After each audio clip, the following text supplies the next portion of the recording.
લોહાણા મહાજન કેશોદની સાધારણ સભામાં ચૂંટણી પ્રક્રિયાનો પ્રારંભ 7 સભ્યોની ચૂંટણી સમિતિની રચના કરાઈ હતી। લોહાણા મહાજન કેશોદના પ્રમુખના અધ્યક્ષસ્થાને લોહાણા જ્ઞાતિની સાધારણ સભા યોજાઈ હતી। સભામાં મહાજનના વહીવટી બંધારણ અને આગામી ટ્રસ્ટી મંડળની રચનાને લઈને વિસ્તૃત ચર્ચા કરવામાં આવી હતી તેમજ અનેક મહત્વપૂર્ણ નિર્ણયો સર્વાનુમતે લેવામાં આવ્યા હતા। સભામાં નવા ટ્રસ્ટ મંડળની રચના સાથે 7 સભ્યોની ચૂંટણી સમિતિની રચના કરવામાં આવી હતી। ચૂંટણી સમિતિને બંધારણની જોગવાઈઓ અનુસાર પારદર્શક અને નિષ્પક્ષ અને શાંતિપૂર્ણ રીતે ચૂંટણી પ્રક્રિયા પૂર્ણ કરવાની જવાબદારી સોંપવામાં આવી હતી। સમિતિ દ્વારા આગામી 13 ઓગસ્ટ સુધીમાં ચૂંટણી યોજી નવા ટ્રસ્ટ મંડળની રચના કરવામાં આવે તેવું આયોજન કરવામાં આવે તેવી માહિતી આપવામાં આવી હતી। સભા દરમિયાન ડોક્ટર સ્નેહલ તન્નાએ સૂચન કર્યું હતું કે આગામી નવરાત્રી મહોત્સવનું આયોજન નવી ચૂંટાયેલી બોડી દ્વારા કરવામાં આવે જેથી નવા હોદ્દેદારોને સમાજના મહત્વના કાર્યક્રમથી કામગીરીનો પ્રારંભ કરવાની તક મળે। તે જ સમયે ડોક્ટર પ્રેમાંગ ગણેશાએ જણાવ્યું હતું કે લોહાણા મહાજનનું બંધારણ હવે મંજૂર થઈ ચૂક્યું હોવાથી વધુ વિલંબ કર્યા વગર સત્વરે ચૂંટણી યોજી નવું ટ્રસ્ટ મંડળ રચવું જરૂરી છે। સમગ્ર પ્રક્રિયા સમાજમાં એકતા અને પારદર્શિતા અને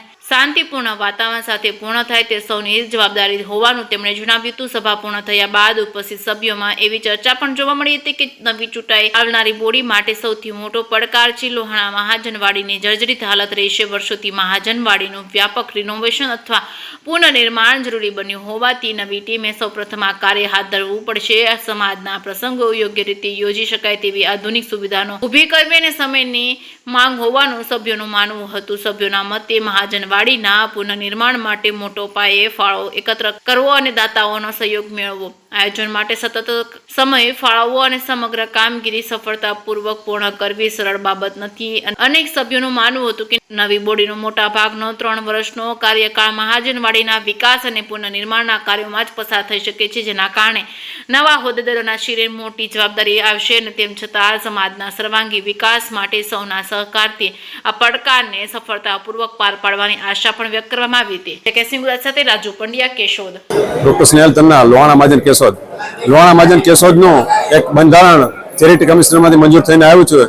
એના અનુસંધાને આજરોજ કેશોદ લોહાણા મહાજન મંડી ખાતે સાધારણ સભાનું આયોજન કરવામાં આવ્યું હતું જેમાં સાધારણ સભ્યો ઉપસ્થિત રહ્યા હતા અને એજન્ડા મુજબની કાર્યવાહી કરવામાં આવી હતી।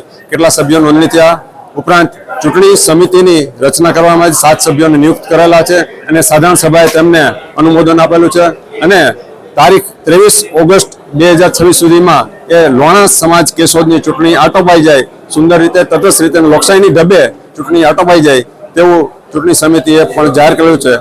હવે કઈ રીતના ઉમેદવારની પ્રક્રિયા, પેનલ કઈ રીતના ઉતારવી, ઉમેદવારનું ફોર્મ ક્યારે ખેંચવા, ચૂંટણીની તારીખ કઈ રહેશે, એ તમામ માહિતી ચૂંટણી સમિતિ જે અમે ડિક્લેર કરેલી છે એ તારીખ 15 અથવા 16 તારીખ સુધીમાં જુલાઈ સુધીમાં એ ડિક્લેર કરશે અને ચલામ બાપા અને રામચંદ્ર ભગવાનને પ્રાર્થના કરીએ કે લોહાણા મહાજન કેશોદનું જે બંધારણ નહોતું અને જે નવું બંધારણ આવ્યું છે